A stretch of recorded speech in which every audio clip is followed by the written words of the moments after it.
میرے نبی نے عبداللہ بن ابی سے نباہ کر کے دکھا دیا، جو منافقوں کا سردار، باقی منافقوں کا تو کسی کو پتہ نہیں تھا سوائے میرے نبی کے، عبداللہ بن ابی کا منافق ہونا سب کو معلوم تھا، یہ منافق ہے، اور آپ کے پیچھے نمازیں پڑھتا رہا، آپ نے اس کے اپنے ساتھ رکھا۔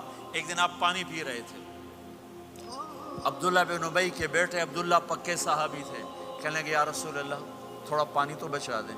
آپ نے کہا کیا کرو گے؟ کہا اپنے باپ کو پلاتا ہوں شاید ایمان مل جائے۔ آپ نے پکڑا دیا، گھر آیا، کہا ابا یہ پانی پی لے۔ کہنے لگے یہ کیا ہے؟ کہا یہ میرے نبی کا بچا ہوا پانی ہے، پی لے شاید تجھے ایمان مل جائے۔ سنو، کہنے لگا وہاں سے کسی کا پیشاب لیا وہ پی لوں گا، یہ نہیں پیتا، کسی کا پیشاب لیا وہ پی لوں گا، یہ نہیں پیتا۔ وہ واپس جا کر کہنے لگے یا رسول اللہ اجازت ہے میں اس کا سر اڑا دوں؟ آپ نے کہا نہیں، تیرا باپ ہے، یہ کام نہیں کرنا، میں نہیں چاہتا کہ لوگ کہیں محمد اپنے ساتھیوں کو قتل کرتا ہے۔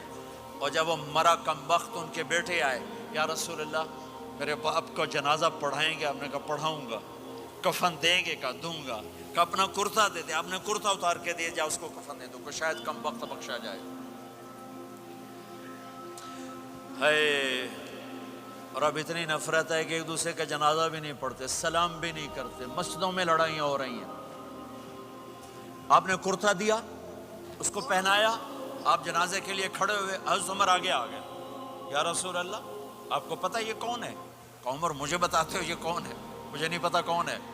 کہ اس کا آپ جنازہ کیوں پڑھ رہے ہیں؟ کہ اللہ نے کہا ہے پڑھ یا نہ پڑھ میں معاف نہیں کروں گا، تو میں پڑھتا ہوں شاید اللہ معاف کر دے۔ یہ میرے نبی کے اخلاق ہیں، یہ میرے نبی کے اخلاق ہیں، یہ میرے نبی کی خوبصورت زندگی ہے۔ آپ نے جنازہ پڑھا دیا، پھر اس کے دفن میں شریک ہوئے، آپ پیچھے پہنچے تو وہ قبر میں اتار دیا تھا، کہا باہر نکالو۔ قبر سے باہر نکال کے اپنے لعاب تھوک کو منہ سے نکال کر اس کے منہ میں ڈالا کہ شاید اس کی بخشش ہو جائے۔ اس کو دیکھ کر 100 منافقوں نے کلمہ پڑھا کہ اتنا بڑا خلق صرف نبی کا ہی ہو سکتا ہے۔ تو میرے بھائی بہنوں، بہت بڑا مجمع آیا ہوا ہے۔ میرے نبی کی زندگی کا دوسرا پہلو، میرے نبی کی زندگی، معاشرت، پاکیزہ اخلاق، محبت بھرا پیغام، ماں باپ کے لیے، بیوی کے لیے، بیوی کا خامد کے لیے، بہن بھائیوں کا ایک دوسرے کے لیے، یہ ایک خوبصورت زندگی ہے جو آج ہم بھول چکے ہیں، مٹ چکی ہے، مٹا چکے ہیں۔ میرے نبی کے خوبصورت اخلاق، میرے نبی کا درگزر کرنا، میرے نبی کا معاف کرنا۔ 21 برس قتل کے منصوبے بنانے والوں کو آپ نے کہا مکے والے جاؤ معاف کیا، جاؤ معاف کیا، ایک جملے پر جاؤ معاف کیا۔ یہ میرے نبی کا پیغام ہے۔ میرے نبی کے اخلاق سچائی، میرے نبی کے اخلاق دیانتداری، میرے نبی کے اخلاق صدق و امانت۔ سب سے زیادہ ہائی لائٹ جو مکی زندگی میں آپ کی صفت ہوئی، صادق امین، سچا امانت دار، سچے امانت دار۔ میرے نبی سے پوچھا گیا یا رسول اللہ مسلمان بزدل ہو سکتا ہے؟ کہا ہاں۔ کنجوس بخیل ہو سکتا ہے؟ کہا ہاں۔ یا رسول اللہ مسلمان جھوٹ بول سکتا ہے؟ کہا نہیں، جھوٹ نہیں بول سکتا۔ میرے نبی نے فرمایا یتبع المومن علی الخصال کلھا، ہر مسلمان مرد عورت بڑے سے بڑا گناہ کر سکتا ہے، لیکن اگر میرا امتی ہوگا دو نہیں کرے گا، دو نہیں کرے گا، دو نہیں کرے گا۔ ایک جھوٹ کبھی نہیں بولے گا، ایک دھوکہ کبھی نہیں دے گا۔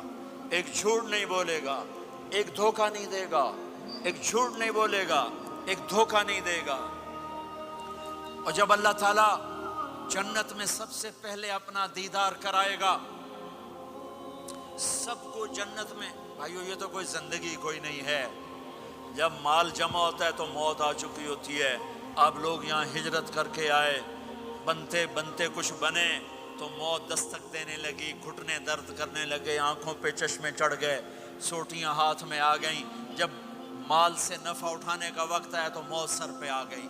یہاں کے ہر انسان اس مشکل میں گرفتار ہے، جب اپنی دنیا سے کمانے کا، حاصل کرنے کا وقت آتا ہے تو موت دستک دے رہی ہوتی ہے۔ اور موت تھوڑا پیچھے ہٹ جائے تو بڑھاپا تنگ کرنے آ جاتا ہے، بیماریاں تنگ کرنے آ جاتی ہیں، پریشانیاں سر پہ آ جاتی ہیں۔ موت کے بعد اگر اللہ راضی ہو گیا تو جنت کی زندگی شروع ہونے والی ہے۔